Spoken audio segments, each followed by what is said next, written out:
সুপ্রিয় পঞ্চম শ্রেণীর শিক্ষার্থী, শুভ বিকেল। কেমন আছো তোমরা সবাই?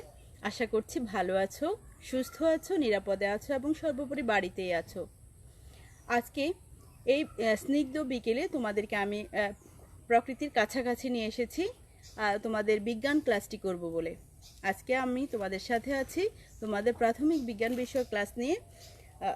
আজকের ক্লাসে তোমাদের সবাইকে আবারও স্বাগতম। আজকে তোমাদের সাথে আছি আমি মেরিনা আক্তার, সহকারী শিক্ষক, কেবি সরকারি প্রাথমিক বিদ্যালয়, বেগমগঞ্জ, নোয়াখালী থেকে। প্রিয় শিক্ষার্থী, তাহলে আজকে আমরা পড়ছি পঞ্চম শ্রেণীর প্রাথমিক বিজ্ঞান বিষয়টি। আর কি পড়ছি সেটা একটু পরেই বলছি, এবং সেটা হয়তো তোমরা আমার এই যে বিভিন্ন কর্মযজ্ঞ দেখেই তোমরা বুঝতে পারবে আজকে আমরা কি পড়ছি। চলো আমরা দেখি। প্রিয় শিক্ষার্থী, লক্ষ্য করো স্ক্রিনে কি দেখতে পাচ্ছ। হ্যাঁ, তুমি একটি বই দেখতে পাচ্ছ, মগ আছে, কলম আছে, খাতা আছে, রেডিও আছে, একটি খেলনা গাড়ি আছে, ল্যাপটপ আছে, ঠিক না? ঠিক আছে, আমরা এগুলোই তো দেখতে পাচ্ছি, তাই না? এবার বলো তো প্রিয় শিক্ষার্থী, এগুলো কি? এগুলোকে আমরা একসাথে কি বলবো? হ্যাঁ, ঠিকই বলেছো তুমি। এগুলোকে আমরা একসাথে বলবো প্রযুক্তি। এগুলোকে আমরা একসাথে বলবো প্রযুক্তি, অর্থাৎ বিজ্ঞানের জ্ঞান ব্যবহার করে যে বিষয়গুলো তৈরি করা হয়, যেসব জিনিস তৈরি করা হয়, সেগুলোকে আমরা প্রযুক্তি বলবো। ঠিক আছে প্রিয় বন্ধুরা, এবার দেখো আরেকটি প্রযুক্তি। এই প্রযুক্তিটি তোমরা অনেকেই দেখেছো। এটা হচ্ছে দূরবীক্ষণ যন্ত্র। এটা বিশেষ করে বিজ্ঞানীরা মহাকাশের বিভিন্ন গ্রহ নক্ষত্রের আকার, আয়তন, অবস্থান বোঝার জন্য ব্যবহার করে থাকে।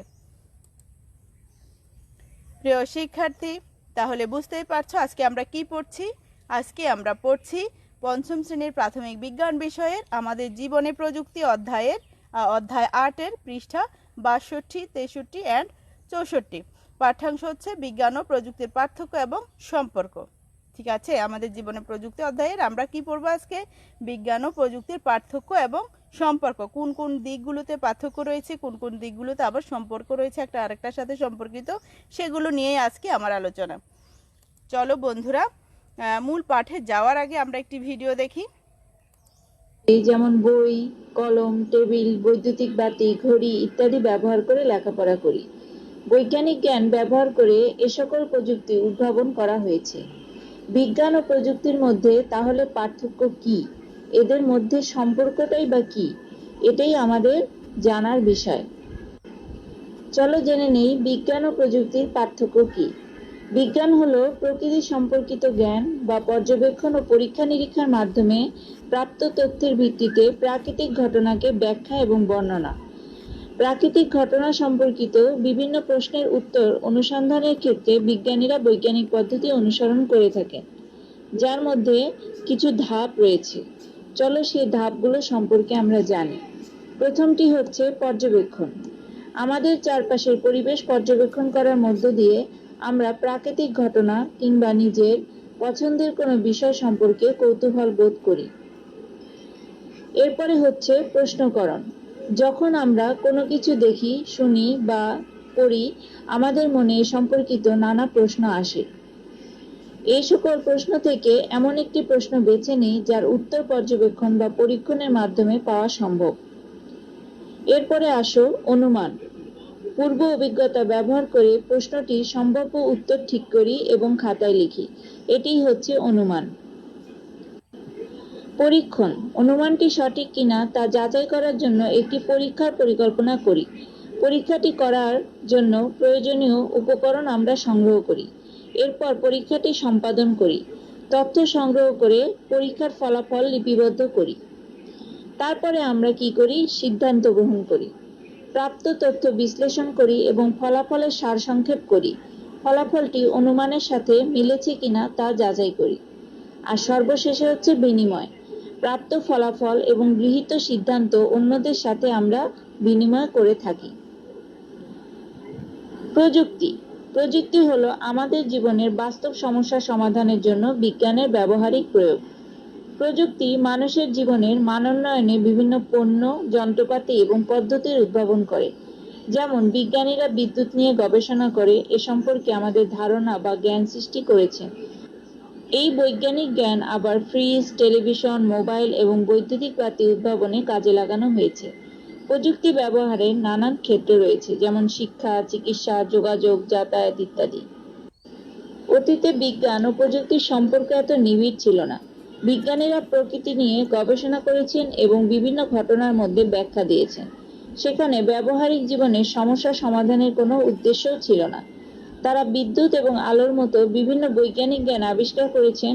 অপরদিকে জীবনকে উন্নত করার লক্ষ্যে বাস্তব সমস্যা সমাধানের জন্য মানুষ প্রযুক্তির উদ্ভাবন করেছে। 18 শতকে শিল্প বিপ্লবের সময়কালে প্রযুক্তির ব্যাপক উন্নয়ন সাধিত হয়েছে, বিশেষ করে কৃষি, শিল্প কারখানা, পরিবহন ইত্যাদি ক্ষেত্রে। বিজ্ঞানীদের আবিষ্কৃত জলীয় বাষ্পের ক্ষমতাকে কাজে লাগিয়ে মানুষ বাষ্পীয় ইঞ্জিন উদ্ভাবন করেছে। এই বাষ্পীয় ইঞ্জিন কলকারখানা, রেলগাড়ি ও জাহাজ চালাতে ব্যবহার করা হতো। বিভিন্ন পণ্য এবং প্রযুক্তি উদ্ভাবনে মানুষ বৈজ্ঞানিক জ্ঞান ব্যবহার করে থাকে। বিজ্ঞানীরা প্রকৃতি নিয়ে তাফিমুল তাশরিফ, ধন্যবাদ তোমাকে। ওয়ালাইকুম সালাম, আমার সাথে থাকার জন্য তোমাকে ধন্যবাদ। আর কে আছো আমার সাথে? ফাতেমা খন্দকার, না সরি আরবি, কেমন, জামালপুর থেকে, তোমাকেও ধন্যবাদ সাথে থাকার জন্য। আশা করছি পুরো ক্লাসটি ভালোভাবে পর্যবেক্ষণ করবে এবং উত্তর দেওয়ার চেষ্টা করবে। এবার এসো আমরা আগে জানি বিজ্ঞান ও প্রযুক্তির পার্থক্য। বিজ্ঞান ও প্রযুক্তির পার্থক্য কি? বিজ্ঞান হলো প্রকৃতি সম্পর্কিত জ্ঞান যা পর্যবেক্ষণ ও পরীক্ষা নিরীক্ষার মাধ্যমে প্রাপ্ত তথ্যের ভিত্তিতে প্রাকৃতিক ঘটনাকে ব্যাখ্যা এবং বর্ণনা করে। আমরা যেটা ভিডিওতে একটু আগেও দেখেছি।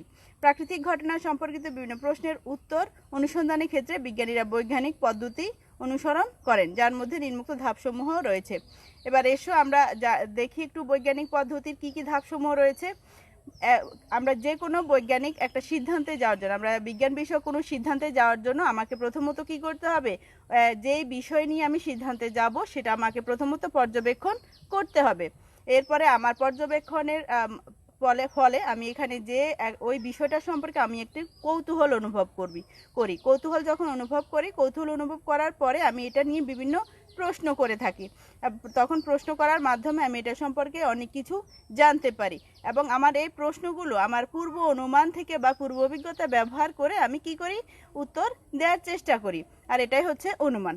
এবার এসো আমি অনুমানের ভিত্তিতে যে আমার অভিজ্ঞতাটা হলো সেটাকে আমি এবার কি করব? পরীক্ষণ করব। অনুমানটি আমার সঠিক কিনা তা যাচাই করার জন্য আমি কি করব? একটি পরীক্ষার পরিকল্পনা করি বা পরীক্ষাটি করে। এই জন্য আমার প্রয়োজনীয় কি করে উপকরণ সংগ্রহ করতে হবে। এবার এসো আমি আসবো কোথায়? সিদ্ধান্ত গ্রহণ। আমার পর্যবেক্ষণ গেল, প্রশ্নকরণ গেল, অনুমান গেল, পরীক্ষণ গেল। এরপরে আমি এই বিষয়ে একটা সিদ্ধান্ত গ্রহণ করব। সিদ্ধান্তটা হচ্ছে প্রাপ্ত তথ্য বিশ্লেষণ করব এবং ফলাফলের সারসংক্ষেপ তৈরি করব। ফলাফলটি অনুমানের সাথে মিলেছে কিনা তাও আমি কি করব? যাচাই করব। এরপরে যাচাই শেষে আমি এটাকে কি করব?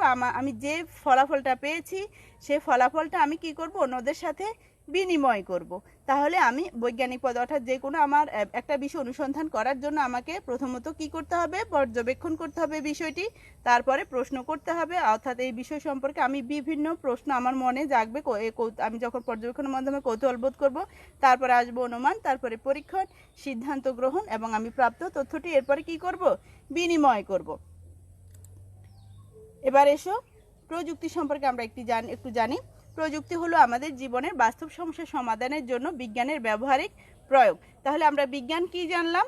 বিজ্ঞান হলো প্রকৃতি সম্পর্কিত জ্ঞান যা পর্যবেক্ষণ ও পরীক্ষা নিরীক্ষার মাধ্যমে প্রাপ্ত তথ্যের ভিত্তিতে প্রাকৃতিক ঘটনাকে ব্যাখ্যা এবং বর্ণনা করে। আর প্রযুক্তি কি জানলাম আমরা? প্রযুক্তি হলো আমাদের জীবনের বাস্তব সমস্যা সমাধানের জন্য বিজ্ঞানের ব্যবহারিক প্রয়োগ। ঠিক আছে? এবার দেখো বিজ্ঞান ও প্রযুক্তির সম্পর্কটাই বা কি। আমরা পার্থক্যটা একটু জানলাম। এবার দেখো এটা সম্পর্কটা কি।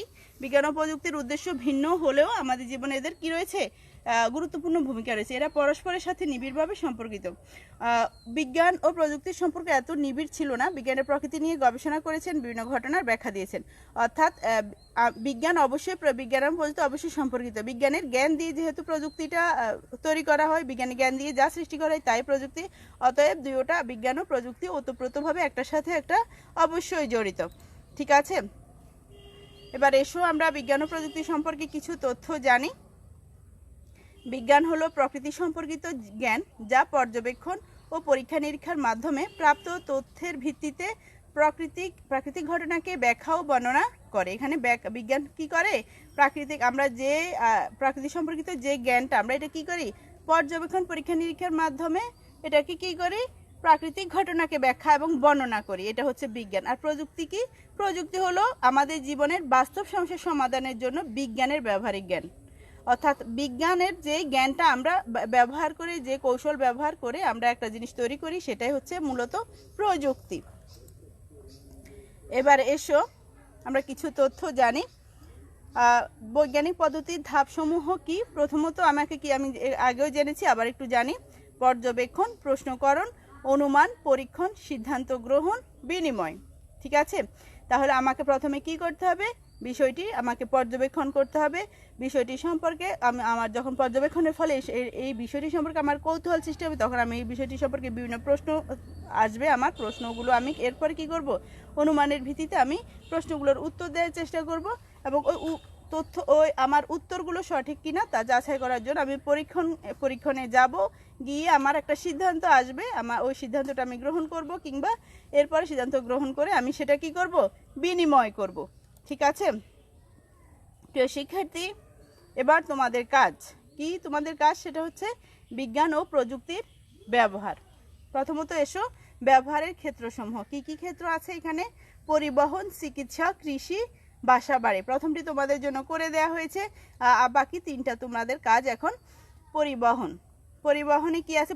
পরিবহন প্রযুক্তির একটা আমি পরিবহনের ক্ষেত্রে একটা প্রযুক্তির নাম লিখলাম আমি, গাড়ি। ঠিক আছে, এরপরে এটা এখানে কোন বৈজ্ঞানিক জ্ঞানটা আমার অর্জিত হলো? তাপশক্তি, যান্ত্রিক শক্তি। অর্থাৎ এই প্রযুক্তি থেকে আমি তাপশক্তি ও যান্ত্রিক শক্তি পেয়ে থাকি।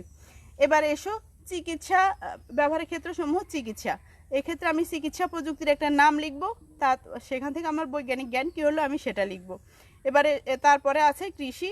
কৃষিতে তাও একই রকম, তুমি কৃষির একটা প্রযুক্তির নাম লিখবে। অনেকগুলো প্রযুক্তি আছে, তুমি যে কোনো একটা প্রযুক্তির নাম লিখবে এবং সেক্ষেত্রে বৈজ্ঞানিক জ্ঞানটা লিখবে। এরপরে আছে বাসাবাড়ি। বাসাবাড়িতে ব্যবহৃত প্রযুক্তি কি হতে পারে সেটা লিখবে, সেখান থেকে তুমি একটা বৈজ্ঞানিক জ্ঞান লিখবে। এবার এসো আমার সাথে একটু মিলিয়ে নাও। ব্যবহারের ক্ষেত্রসমূহ, প্রথমটা আমি তোমাদেরকে আগেই বলে দিয়েছি, পরিবহন। এবার এসো চিকিৎসা। চিকিৎসা ক্ষেত্রে এক্স রে, বিদ্যুৎ শক্তি, আলোক শক্তি। আমাদের এক্ষেত্রে বৈজ্ঞানিক জ্ঞান হচ্ছে বিদ্যুৎ শক্তি, আলোক শক্তি। কৃষি সেটা হচ্ছে প্রযুক্তি। আমরা কৃষিতে কি একটা প্রযুক্তির নাম লিখলাম, সেটা হচ্ছে ট্রাক্টর। এখানে আমরা কি পেয়ে থাকি? বৈজ্ঞানিক জ্ঞান আমাদের যান্ত্রিক শক্তি। এবার এসো বাসাবাড়ি। বাসাবাড়িতে আমাদের অনেক কিছু থাকে, অনেক প্রযুক্তি থাকে, তবু আমি একটা লিখলাম এখানে রেফ্রিজারেটর থেকে আমরা কি পেয়ে থাকি? বিদ্যুৎ শক্তি, আলোক শক্তি। ঠিক আছে বন্ধুরা, একটু মিলিয়ে নাও, তোমরা একটু মিলিয়ে নাও।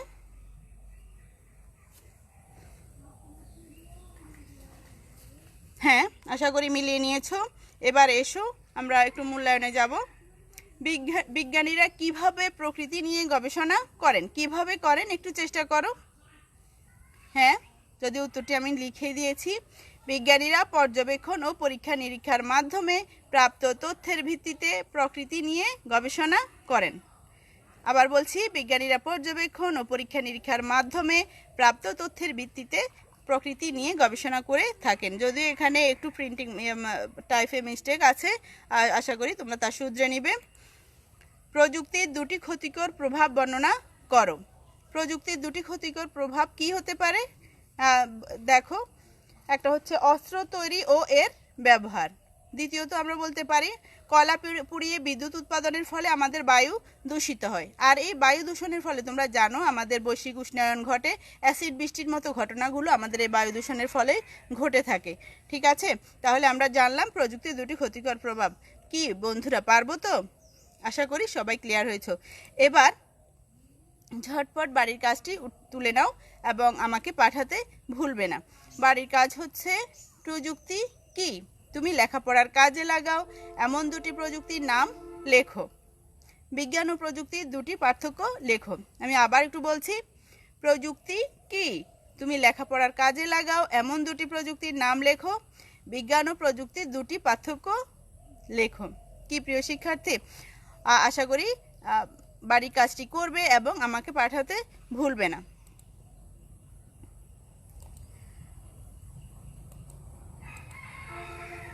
প্রিয় শিক্ষার্থী,